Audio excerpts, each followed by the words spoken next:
Olá, seja bem-vindo ao podcast Endocrino Papers. Aqui lhe mostramos como se manter atualizado em endocrinologia, mesmo que você tenha pouco tempo para estudar.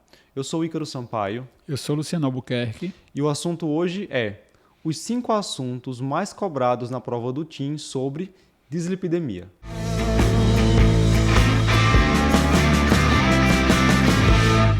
Luciano, tá chegando a prova do TIM. A gente está gravando esse podcast no mês de março de 2023. A prova vai acontecer em maio. Estamos há 2 meses. 2 meses da prova, né? Dessa tão aguardada prova de título de especialista em endocrinologia. Isso aí. E você preparou um material especial aí para a galera. Você fez o top 5 dos assuntos mais cobrados num tema que você domina bastante. Você que faz esse módulo, nosso curso extensivo para o TIM, que é sobre lípides, dislipidemias. E você montou aí um pódio, né? Com os 5 temas mais cobrados. E aí é engraçado que aí você vai ter... Esse é o primeiro top 5, que é top 5 dos 5, né? Porque assim, dislipidemia são só 5 questões, né? Ali na prova, emendando ali o tema. E aí cai sempre esses...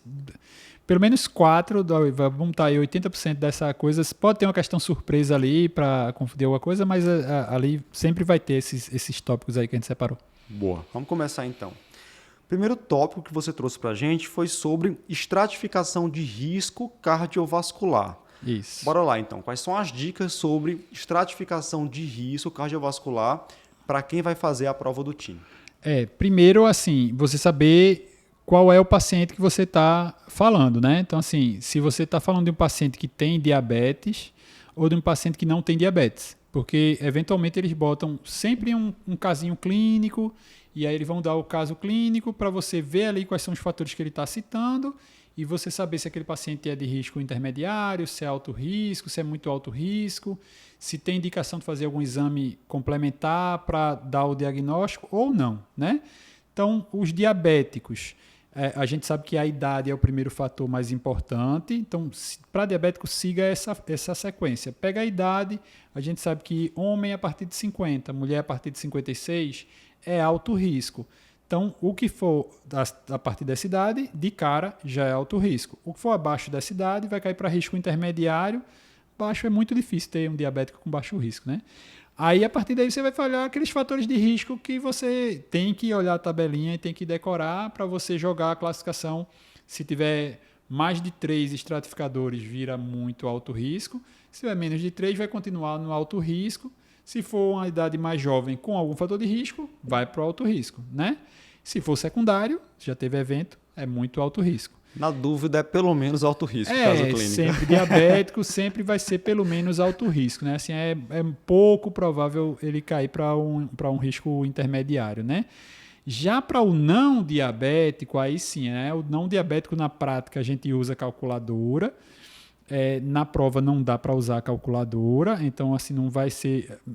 Pode aí, eu nunca vi ele colocando o percentual de risco para você basear naquele percentual se o paciente é alto risco ou não, né? Mas aí a gente bota pelo americano acima de 20% seria o alto risco, né? Entre 5 e 7,5 é o borderline, 7,5 a 20 é o intermediário, acima de 20 o alto risco em percentual, né? Isso é o risco de evento em 10 anos, né? E aí, assim, o guideline que a gente vai indicar para o diabético é o da SBD, da Sociedade Brasileira de Diabetes. O guideline que a gente vai indicar para o não diabético é o da SBC, da Sociedade Brasileira de Cardiologia, que é bem parecido em relação, por exemplo, àquelas situações, né? Decora o alto risco, né? Para não diabético, eu vou lançar a mão dos exames complementares. Aí, se o paciente tem doença aterosclerótica subclínica, colesterol de cálcio, espessura de íntima média, tornozelo braquial, se o paciente tem aneurisma de aorta, né? Aí ou doença renal crônica, você joga para o alto risco. E se ele já teve evento, para o muito alto risco. E o resto sai daí, né? Então, assim, essa estratificação seria o ponto inicial, porque ele sempre coloca se você vai precisar fazer algum exame a mais ou não para dar o diagnóstico, e se o paciente é de alto risco, se o paciente está ali adequado ou não, porque isso vai determinar qual é a medicação que você vai indicar, né? Que é a história do tratamento. Um ponto que eu acho que o pessoal tem que ficar bastante atento no guideline da SBD é aquela história das complicações microvasculares, marcando presença enquanto estratificadores de risco. Isso. Então vamos lá, retinopatia diabética leve, não proliferativa leve, já é alto risco. Qualquer outra forma de retinopatia, muito alto risco. Isso. Neuropatia autonômica cardiovascular, um teste alterado, alto risco. 2 ou mais testes, muito alto risco. Isso.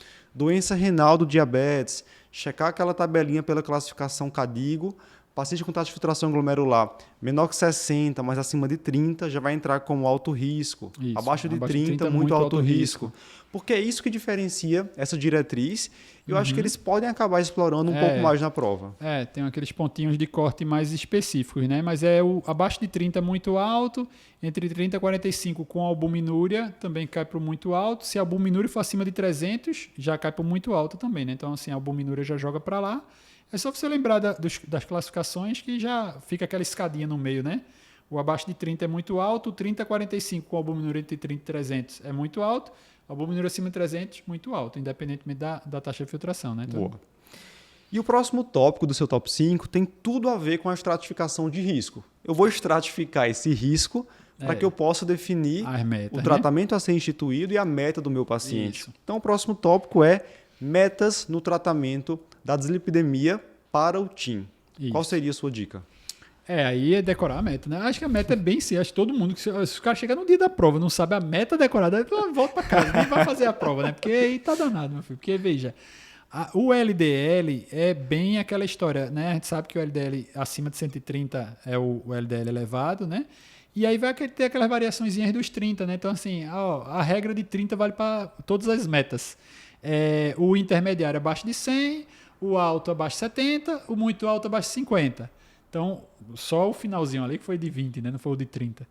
Mas o mesmo 30 vai para o não HDL. Então, assim, joga 30 em cima da meta de LDL, tu tem a meta do não HDL. E ter atenção nisso, que já caiu mais de uma vez. O pessoal colocando, tá na meta de LDL, mas não tá na de não HDL. Tá na de não HDL, mas não tá na de LDL. Então, assim, lembrar dessa situação. E sempre ligar o alerta que se o triglicerídeo tá alto, seria o paciente no consultório que a gente deveria usar o não HDL. Então, botou ali um caso clínico, o triglicerídeo está um pouquinho alto, tem alguma coisa do não HDL no meio da jogada, então se liga, vai ver a metinha direitinho do não HDL, para não cair e dizer que está na meta e não está na meta, né? Lembrar que isso pode cair tanto na prova, isso normalmente cai, tanto na prova objetiva, né?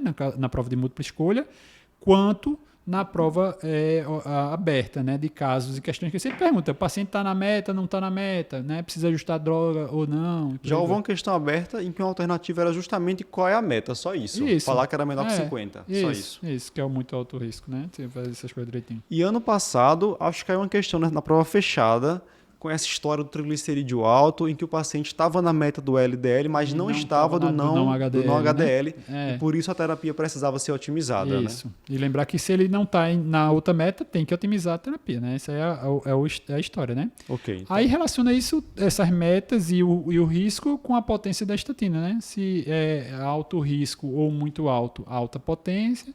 Se é risco intermediária potência, por aí vai, né?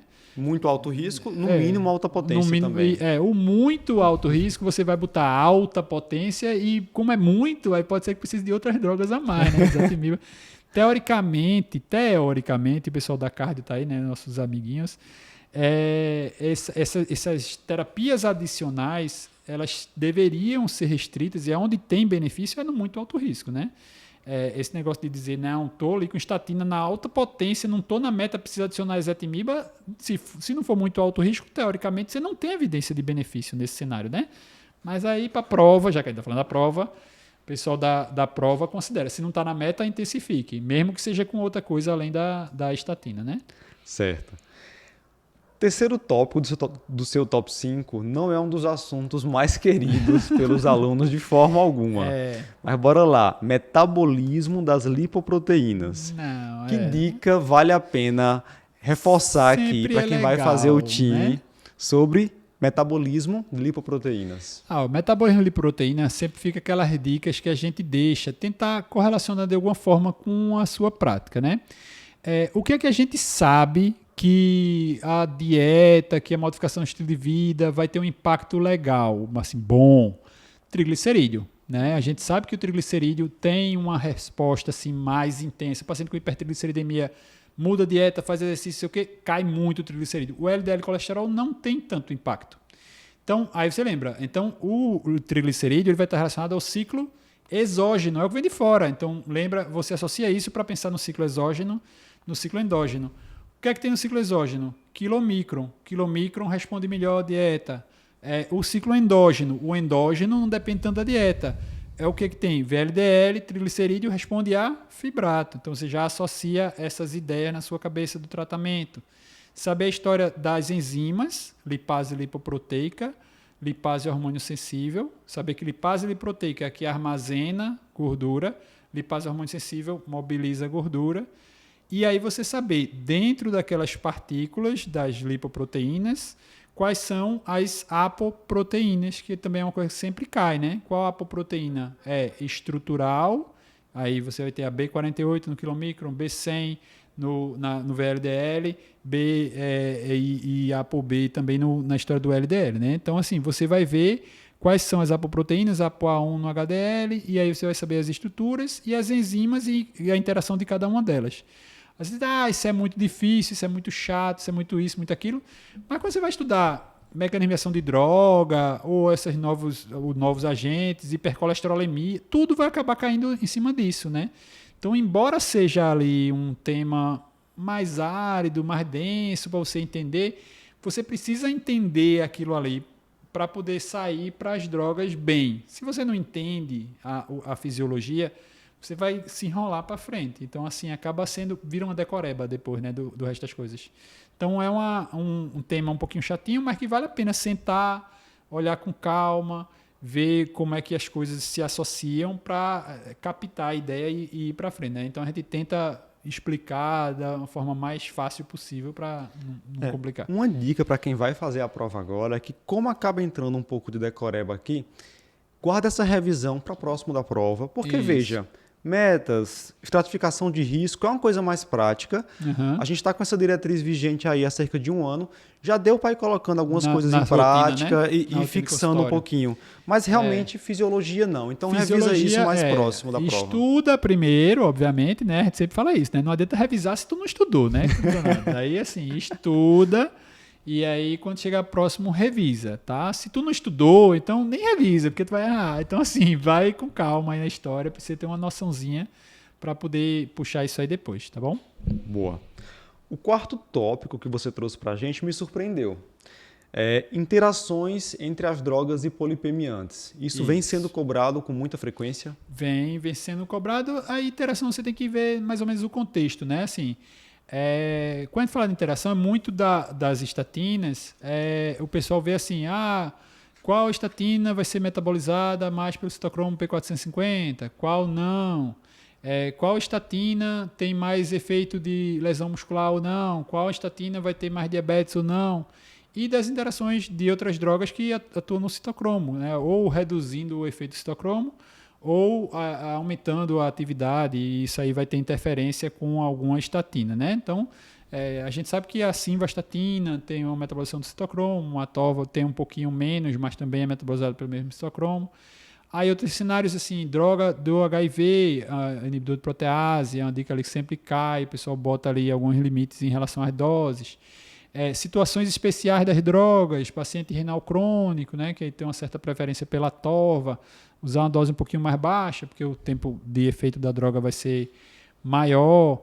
E aquela clássica, né, do famoso Genfibrosil, igual a pé de cobra, né? Ninguém viu, nunca prescrevi Genfibrosil na minha vida, mas assim, já fiz umas 200 questões de Genfibrosil. Então o povo adora colocar algum tipo de interação, mas que na prática a gente nem vê, né? Só saindo um pouquinho do tema, Luciano, chegou uma foto esses dias lá na comunidade do Cardio Papers de um paciente com genfibrosil e simvastatina. Esse é histórico, né? Aquele caso do livro, da interação, estava lá. A única situação que não é para usar, os cabos danados usaram, né? Assim, que não deveria usar de jeito nenhum. Mas genfibrosil brincadeiras à parte, é uma associação que não deve ser feita. E hoje em dia, acho que raríssimo ver. Quando aparece, é igual assim, né? É uma coisa incrível, assim. Agora que vamos destacar. Quando a gente pensa, assim, de modo geral, nos medicamentos que têm maior interação com estatina, principalmente, a gente vai citar aí as drogas que compõem a TARV, né? A terapia antirretroviral, antifúngicos. Antifúngico, rifampicina, que, né, atua com tudo, anticonvulsivante, né? Boa. As principais aí que tem a associação. Aí tem a questão da apita, que a pitavastatina é de eliminação basicamente renal, então tem menos interação com o citocromo. E lembrar que essas interações metabólicas vão estar relacionadas àqueles episódios de efeitos adversos em relação à dor muscular, elevação de CK, miosite, você diferenciar quando aquele efeito realmente é da estatina ou não. Eles sempre gostam de cobrar efeito adverso de tratamento, né? Bem, eu vou pegar esse gancho aí desses sintomas musculares relacionados às estatinas, porque isso tem tudo a ver com o quinto lugar do seu top 5, que são os novos agentes no tratamento das dislipidemias. E aí você tem falado bastante lá no site, no Instagram, sobre uma droga nova que entra nesse contexto de intolerância às estatinas e teve resultados bem interessantes agora publicados no Congresso Americano de Cardiologia. Isso. Que droga é essa, Luciano? É o ácido bempedóico, né? Novas drogas, novos agentes, sempre também assim, parte de você ser especialista, você estar atualizado, né? Então, assim, acho que é muito razoável que você seja cobrado de coisas mais novas, né? Então, sempre que tem uma droga nova, às vezes nem chegou aqui no Brasil ainda, mas o pessoal já coloca na prova o que é que está chegando, um mecanismo de ação diferente, e é bem sempre puxado para mecanismo de ação, né? Ele não é tão exigente assim, não, teve um efeito colateral ali com aquela droga nova. Geralmente ele nem bota. Ele bota só o mecanismozinho de ação. Então, por exemplo, o ácido bempedóico que a gente falou, né, ele atua na mesma via de síntese de colesterol que a estatina atua, só que numa etapa anterior, né? E aí, como é uma prodroga que vai ter uma ativação no fígado, então, de repente, você saber esse detalhezinho, né? Pode ser que caia aí na prova. Por ser ativada no fígado, ela vai ter um efeito primário no fígado, vai ter menos efeito na questão muscular, vai ter menos chance de alteração, e foi testada em pacientes com intolerância à estatina. O ácido bempedóico já existe há algum tempo, ele não era tão prescrito, porque ele baixa menos, é como se fosse uma estatina de baixa potência, ele baixa, sei lá, 20% no LDL, e aí ele não tinha nenhum estudo de benefício cardiovascular, de mostrar que reduzia desfecho. E aí a gente teve a publicação do CLEAR no New England, né, agora, e sempre essa ideiazinha assim, ó, os novos... Estudo CLEAR, estudo que está saindo em cima da hora, ali, 2 meses para a prova, tem uma chance razoável de cair. A gente já viu isso com Credence, a gente já viu isso ano passado com o Tizepatida, né? Então, assim, sempre está ali, tudo está saindo em cima da hora, o pessoal está atento para ver se também todo mundo está atento. E geralmente são questões, assim, de certa forma fáceis, né? É mais para saber se você sabe daquilo do que provavelmente de detalhe daquilo. Né? Aí é uma coisa assim, para saber se você está se atualizando, e aí fica a dica para todo mundo, né? A gente tem um site e a gente publica semanalmente artigos sobre os artigos que saíram, sobre alguma novidade. Então, tá sempre de olho ali na atualização, que vale a pena, né? Então, eu acho que o ácido bempedóico é o inclisiran está lá, não foi cobrado ainda, já tem algum tempo, foi aprovado pelo FDA, pode ser que entre inclisiran. Ano passado entrou o volanesorsen, a gente cantou na véspera da prova e caiu, né? Porque realmente são drogas novas, né? A gente tem evinacumab, tem outros agentes aí que podem, de repente, aparecer aí na prova. Então, é interessante estar sempre por dentro do que é que tem ou não, né? Lomitapid também chegou aqui no Brasil já também, de repente pode aparecer aí. E é interessante, Luciano, a gente teve ano passado, foi publicado um guideline sobre intolerância às estatinas.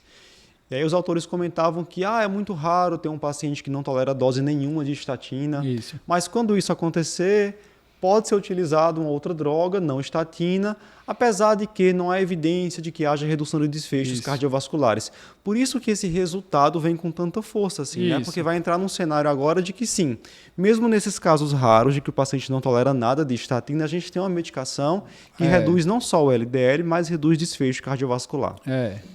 E assim, a gente falar, né? A gente estava hoje discutindo lá na residência, não, reduziu 15% e não reduziu mortalidade. Se você pegar o resultado do Fourier, do Odyssey, do IPCSK9, é exatamente o mesmo resultado. Ele reduz em 15% o desfecho primário composto e não reduz mortalidade. Então, assim, o resultado do ácido bempedóico, e ele baixou só 20% do LDL, né? Então, o IPCSK9 tem um resultado muito mais expressivo em relação ao nível de LDL, né? Baixa muito mais. Tanto que essa meta de 50 surgiu por causa do IPCSK9, né? Mas em relação a resultado de desfecho, é mais ou menos o mesmo cenário. Entra uma diferençazinha, porque o ácido bempedóico tem esse estudo do ácido bempedóico pegou uma população que menos, assim, um percentual menor de paciente usava estatina, né? E o estudo do IPCSK9 pegou muita gente que era adicionando IPCSK9, né? Embora em bula o IPCSK9 também entre como indicação intolerância à estatina, né? Se o paciente não tolera usar. Então, se você pega um paciente virgem, o impacto do seu tratamento vai ser maior do que você está botando em cima do tratamento padrão, né? Então, assim, esse estudo do CLIA acabou tendo essa vantagenzinha, assim, facilitou um pouquinho o resultado dele, né? Boa. Bem, esse foi o nosso top 5 presente do Dr. Luciano para quem vai fazer a prova do TIM. Presente novo. Até a próxima, pessoal. Tchau, tchau.